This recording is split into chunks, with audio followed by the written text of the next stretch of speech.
नमस्कार दोस्तों, मैं गोविंद विश्वास आप सभी का एक बार इस चैनल पे फिर से स्वागत करता हूं। तो हम समय ना गवाते हुए संजय सर के भाग 2 की बातचीत का आरंभ करते हैं। तो सर आप कंटिन्यू कीजिए। ये जो स्कल्पचर है ये मेरा सबसे फेवरेट स्कल्पचर है। हैदराबाद में ये स्कल्पचर का एक कैंप जैसे हुआ था। कर्नाटक गवर्नमेंट ने ये स्कल्पचर को शिल्परवम करके एक उनका एक गार्डन है जहाँ पे स्टोन का स्कल्पचर लगाने थे यार। तो जिसमें से हम 25 आर्टिस्ट थे स्टोन कार्वर। एक स्कल्पचर का मैकेट क्या होता है, एक स्कल्पचर का मैकेट बनाना बहुत जरूरी होता है। आप एक 8 फीट का एक स्टोन काट रहे हो, उसके पहले आपको एक छोटा सा प्रोटोकॉल, एक छोटा सा एक मिनिएचर बनाना होता है। उसी से आप उसका रेफरेंस से आप बड़ा स्टोन काटोगे। जैसे कि अगर मैंने 8 फीट का स्कल्पचर बनाया है तो मैंने 4x2 का एक मैंने क्ले में एक मैकेट बनाया। उस मैकेट के थ्रू ये स्कल्पचर मैंने क्रिएट किया। ये स्कल्पचर हार्ड ग्रेनाइट में था। मेरे पास 2 कार्बर थे। हम लोग ने दिन रात मेहनत करके ये स्कल्पचर का क्रिएट किया। ये स्कल्पचर का टाइटल था इनॉग्रेशन इनॉग्रेशन स्टोन। जैसे हम कुछ स्कल्पचर का कुछ भी हम शुरू करते हैं तो उसका एक एक एक एक इनॉग्रेशन स्टोन होता है। इसमें इसमें एक पर्दा है जिसमें से आधा एम्बलम है, हमारा इंडियन का जो प्रेस्टिजियस एम्बलम है वो मैंने यूज़ किया है। उसके ऊपर एक पर्दा है, पर्दा उठेगा, इनॉग्रेशन होगा उसका ये स्कल्पचर था। ये स्कल्पचर जस्ट आप शिल्परम में अगर कभी भी आप जाओ घूमो तो उस स्कल्पचर में जो शिल्परम स्टोन पार्क है, स्कल्पचर पार्क है, उसमें फर्स्ट स्कल्पचर मेरा इंस्टॉल किया गया है।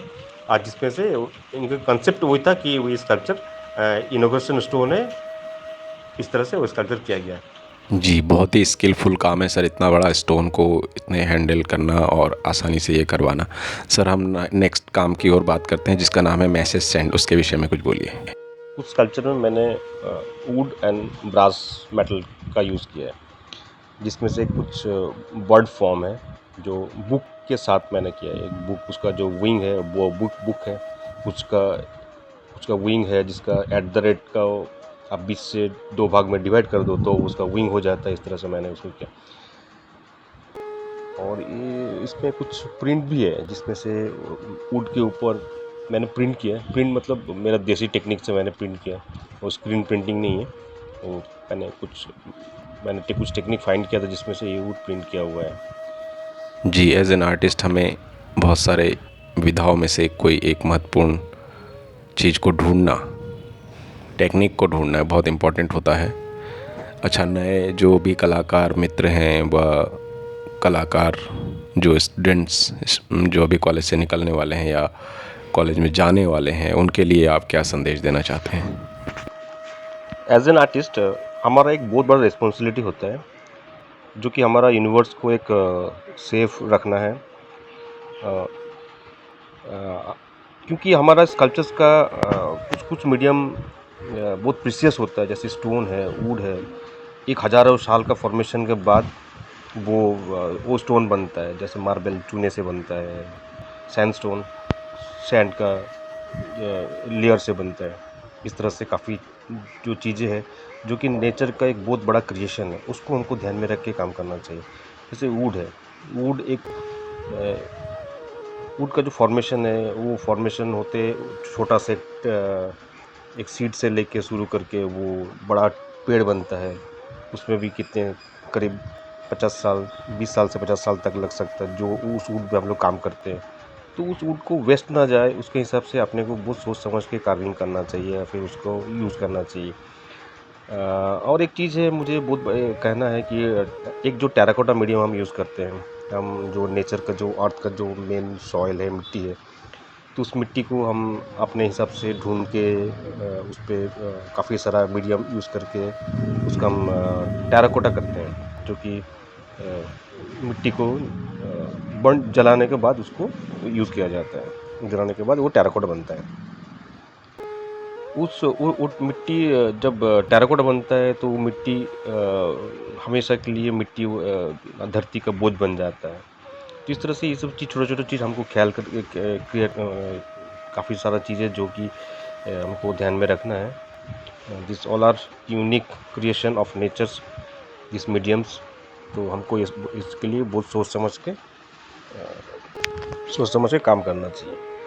3 डायमेंशन मीडियम है, इसीलिए हमको मटेरियल हमको यूज़ करना है, मीडियम यूज़ करना है, और अलग-अलग मीडियम का अलग-अलग उनका प्रीशियसनेस होता है, उसको ध्यान में रख के, उसका ख्याल में रख के हमको स्कल्पचर करना चाहिए। जी, बहुत बहुत धन्यवाद सर। मुझे लगता है कि ये जो मैसेजेस हैं, जो हर एक टॉक में आप लोगों को सुनने को मिल रहे हैं, ये नए जो भी कलाकार हैं, वह अपकमिंग स्टूडेंट्स हैं, आर्टिस्ट हैं, जो इस फील्ड में काम करना चाहते हैं, उनके लिए बहुत महत्वपूर्ण है। क्योंकि ये जो मैसेजेस आप सुन रहे हैं, ये हर किसी आर्टिस्ट के जीवन का अनुभव है, जो हम आपको इन वीडियो के माध्यम से, इन वार्तालाप के माध्यम से हम आपको कन्वे कर रहे हैं। तो उसको एक दिमाग में कहीं ना कहीं आपको स्टोर करके रखने की ज़रूरत है कि हर एक आर्टिस्ट आपको क्या संदेश दे रहा है।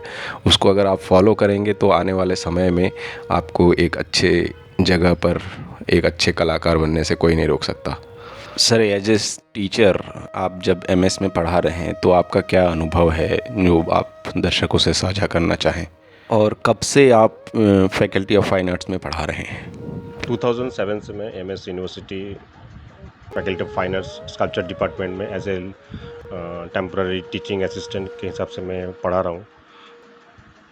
तो उसके हिसाब से मुझे काफ़ी सारा मटेरियल के बारे में जानना मेरे लिए ज़रूरी था, क्योंकि बच्चे स्टूडेंट्स से वो काम करवाना है उनसे स्टोन के हिसाब से। तो इसलिए हर मीडियम के अलग अलग जो पॉसिबिलिटीज़ है उसको मुझे ढूंढना था, जानना था। इसीलिए मैंने हर मटेरियल में मैं काम करता हूँ। जैसे स्टोन है, वुड है, स्क्रैप है, मेटल है, कास्टिंग मेटल है, प्रेस कास्टिंग है।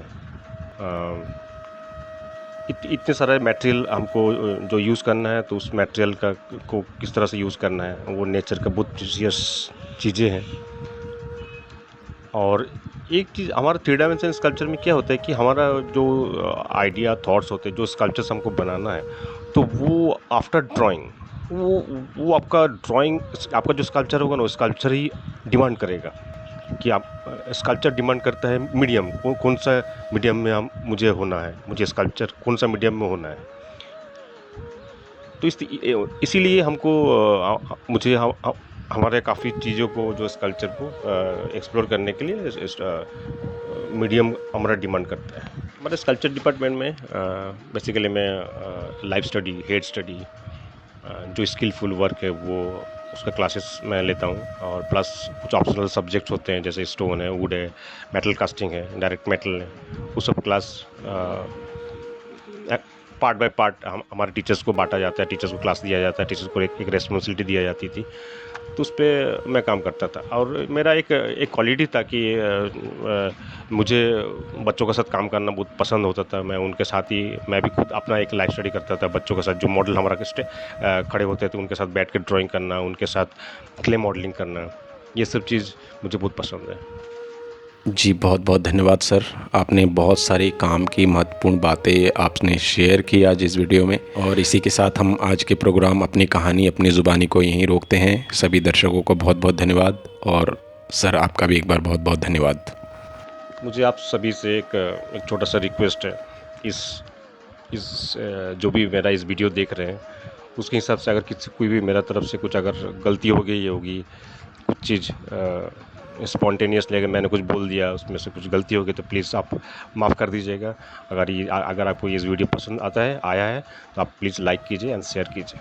जी, थैंक यू सो मच। बहुत सारे ऐसे मित्र हैं जो कि वीडियोस ज़रूर देखते हैं, बट वो सब्सक्राइब नहीं किए हैं अभी तक, और ऐसे 66% लोग हैं जो वीडियो देखते हैं बट सब्सक्राइब नहीं किए हैं। तो ये तो अच्छी बात नहीं है। अगर आप वीडियो में आप ज्ञान वर्धन कर रहे हैं तो ज़रूर उसे सब्सक्राइब कीजिए, तो हमें भी एक अच्छा वो मिलता है, मोटिवेशन मिलता है। और दूसरा कि दूसरे लोगों तक पहुंचता है, ये किस प्रकार पहुंचता है ये यूट्यूब जानता है।